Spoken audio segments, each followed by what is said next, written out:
Good morning. Ngayon ay December 17 sa foundation ng PTN 36. Ito yung mga Boy Scout natin, mga gwapo.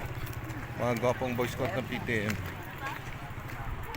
Yung mga estudyante natin.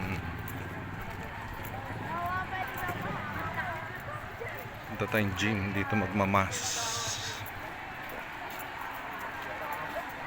Si Ma'am CJ, believe you, in you.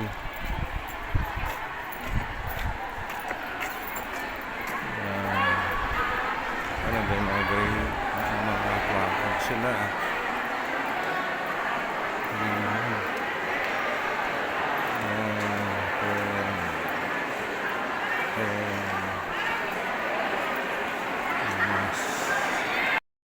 Isang pasasalamat para sa lahat ng mga biyayang natatanggap, alay ng ni Jessie Echevarri and family, alay ng Gomez family, alay ng Gernaline family, alay ng Rabanera family, alay ng Legaspi family, alay ng Comia family, alay ng Dimahano family, alay ng Estonita family, alay ng Bercasio and Garcia family, alay ni Natea Unicas and John Jensen Indusil,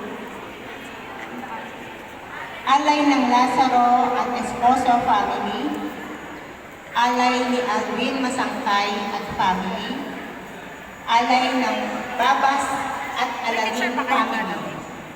Isang pasasalamat alay ng Feliciano family, alay nila June and Emma Belena, alay ng Fernandez Roldan family, alay nila Fatima Hilda at Ariel Antoco and family.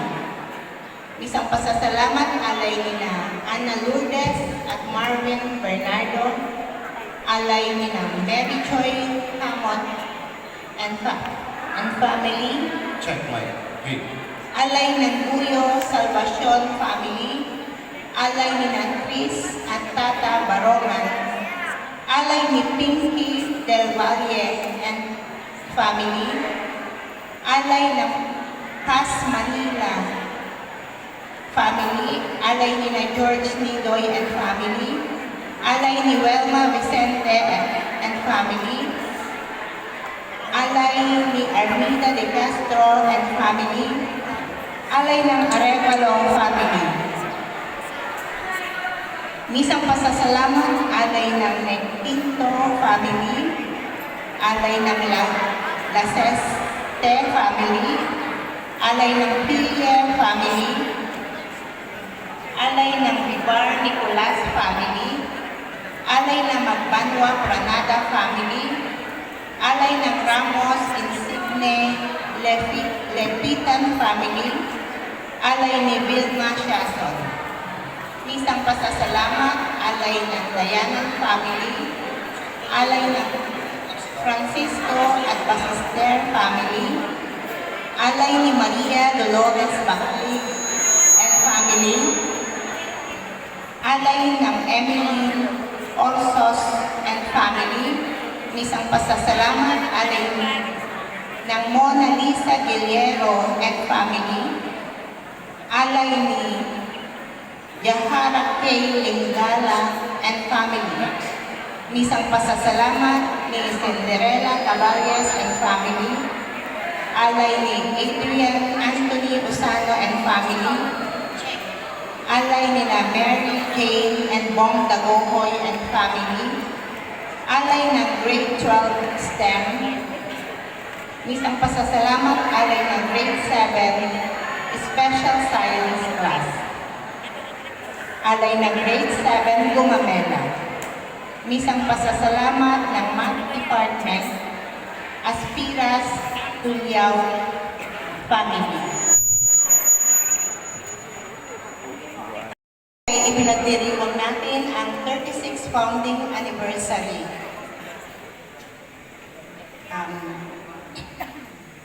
Hinirang si Jose bilang ama ni Jesus dito sa mundo sa pamamagitan ng pagpapahayag ng anghel sa panaginip. Siya ang magiging tagapangalaga ng banal na mag-anak. Matapos niyang tanggapin ang mensahe mula sa anghel, tinupad ni Jose ang kalooban ng Diyos na kalingain si Maria at ang dakilang sanggol. Ating hangaan ang pagiging bukas at masunurin ni Jose. Manalangin tayong matulad sa Kanya upang atin ding matupad ang kalooban ng Diyos sa ating buhay. Ang mamumuno po sa ating misa sa umagang ito ay si Monsignor Carl Rimaano. Magsitayo po ang lahat at ating salubungin ang Panginoon sa pag-awit.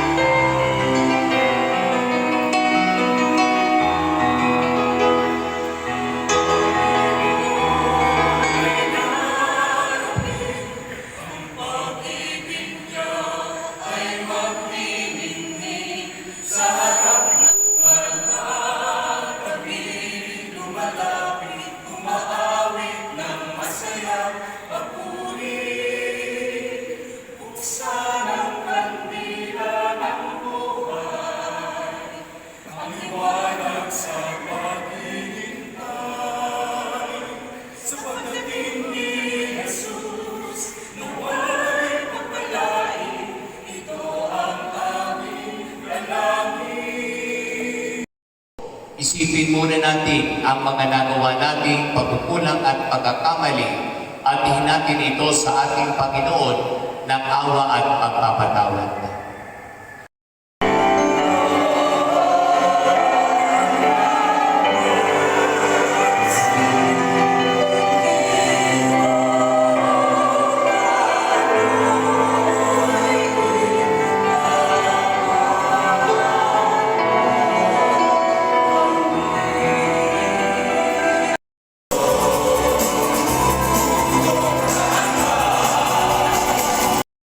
Sa amin ay umalipin, ay palayain mo pagundangan sa bagong pagsilang na dulot ng iyong anak na aming hinihintay, sapagkat siyang namamagitan kasama ng Espiritu Santo magpasawalang hanggan.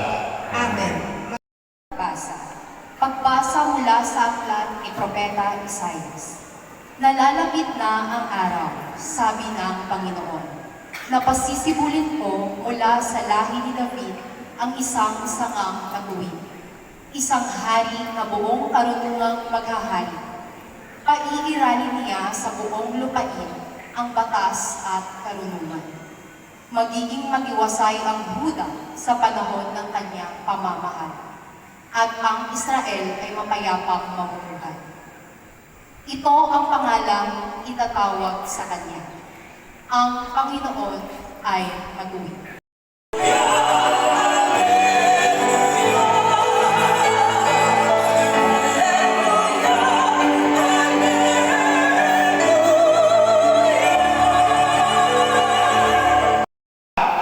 Magandang umaga. Happy 36th founding anniversary. Meron ho akong nabasa na sinasabi, binigyan ka ng Diyos ng pagkakataon na pero hindi porke libre, aaraw-arawin mo na. Minahal mo na ng sobra, nagpahanap pa ng iba. Ito naman talaga tayong mga tao. Binigyan tayo ng Diyos ng pagkakataon na baguhin ang ating sarili, pero ayaw nating magbago. Bato-bato sa langit, tamaan, huwag aaray. Sa mga kalalakihan ngayon, ito ang tanong ko sa inyo.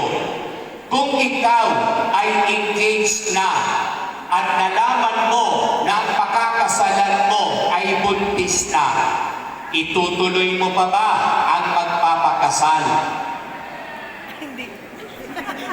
Diba? Iba-iba ang reaksyon. At ito rin marahil ang itinanong ni Jose. nang malaman niya na siya'y ikakasal kay Maria, nalaman niya na si Maria ay buntis. Ang tanong ni Jose, sino ang nakauna sa akin?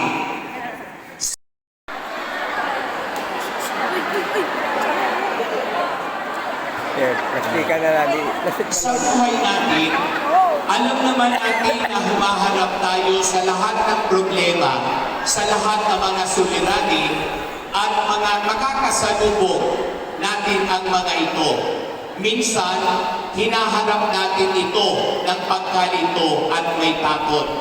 Pero isa lang ang sinasabi at aral ng Ebanghelyo, harapin mo ang buhay ng may tapang. Hindi dahil sa mayaman ka, sabi nga ng mga Batanggenyo, maubos na ang yaman, huwag lang ang yaman, at sobrang tiwala sa sarili, kundi ang pag-aalay ng sarili sa pamamatnubay ng ating Panginoon. Hindi kinakailangan na marami tayong sinasabi. You don't have to speak much in order to influence others.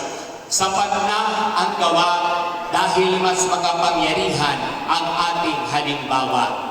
Kaya bilang isang tao, binigyan tayo ng Diyos ng lahat ng kinakailangan natin. Minsan, ako ay dito ako sa katedral, nagmisa, pagod na pagod ako dahil nung bagong dating ako dyan, ako lang yung mag-isa. Nakakapagod talaga, stress ko ng buhay. Magbimisa ko, nakakulay green, kasi ordinary day. Mag-change attire ako, magpuputing naman, dahil may ikakasal ako. Pagkatapos ng kasal, mag-change attire uli ako, magbabayulit naman, dahil may patay. Isang pagkakataon, pang 7 misa ko na, pagod na ako, gutom na ako, masakit ng ulo ko, nag-misa ako. At sabi ko, sumayin niyo ang Panginoon. Walang sumagot. Inulit ko, sumayin niyo ang Panginoon. Wala pa rin sumagot. Nilakasan ko na, sumayin niyo ang Panginoon. Wala pa rin sumagot. Kaya ginawa ko, pumunta ako dun sa harap ng ataon. Sabi ko, sumahiyo ang Panginoon. Sigawan, sagot ng mga tao, at sumahiyo rin. Pinahahalagahan yung kanilang paghihirap.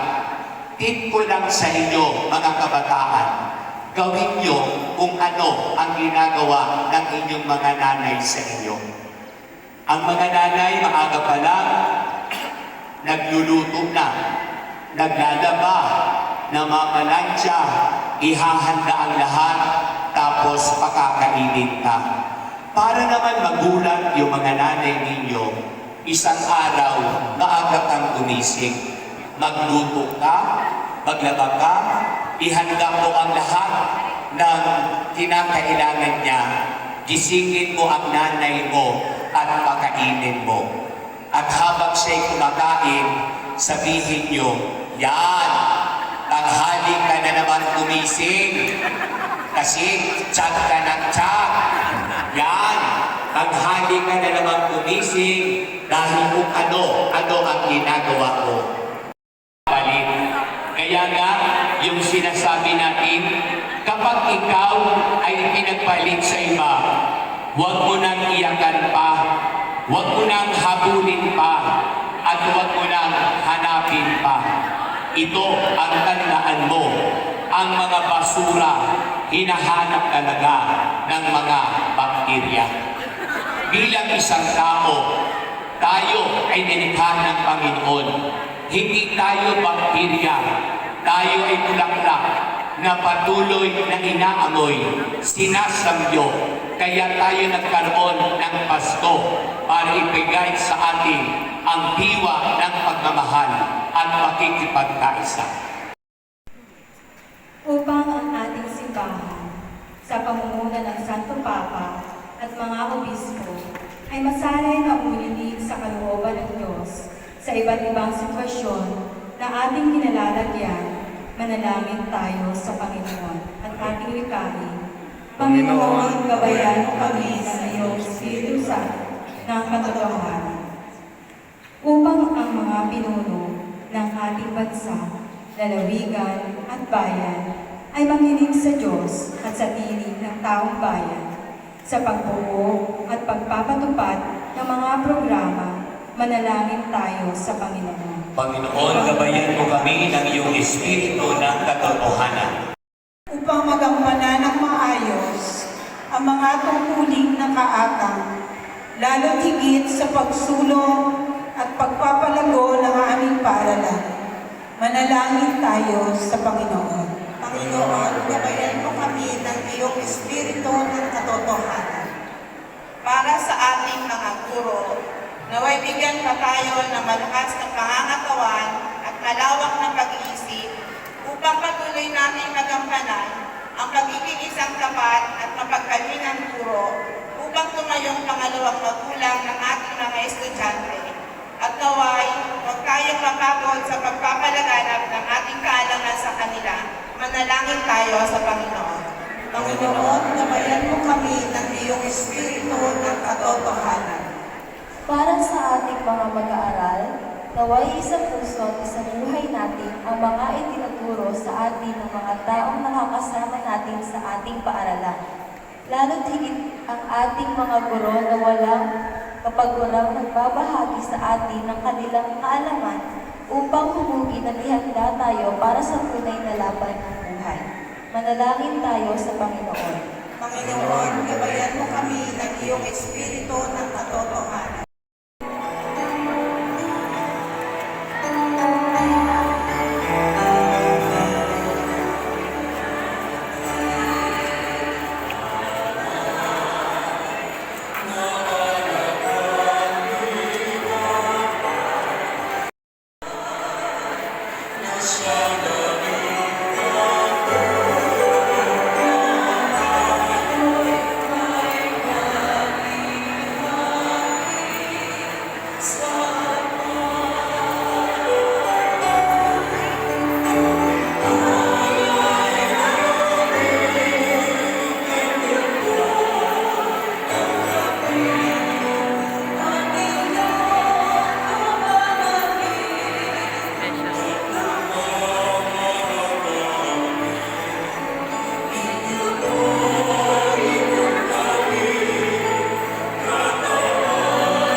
sapagkat siyang namamagitan kasama ng Espiritu Santo magpasawalang hanggan. Amen. Sumainyo ang Panginoon. At sumayin, Itaas sa Diyos sa inyong puso at diwa. itinaas na namin sa Panginoon. Pasalamatan natin ang Panginoong ating Diyos. Marapat na siya ay Ama pasalamatan. naming makapangyarihan, tunay kang marapat na ikaw ay aming pasalamatan. Ang pagsusugo mo sa Kanya ay pinahayag na lahat ng mga propeta. Ang pagsilang na ipinananabigan ng mahalabihay kanyang inang tunay sa kapangyarihan ng Espiritong Banal. Ang pagdating na inilahat ni San Juan Bautista sa kanyang pagbibinyag. Ngayong pinaghahandaan namin ang maligayang araw ng kanyang pagsilang. Kami nananabik at nananalangin lubos na makahaharap sa kanyang kadakilaan. Kaya kaysa ng mga anghel na nagsisiawit ang papuri sa iyo ng manamumpay sa kalangitan, kami nabubunyi sa iyong kadakilaan. Ng aming Panginoong Hesukristo.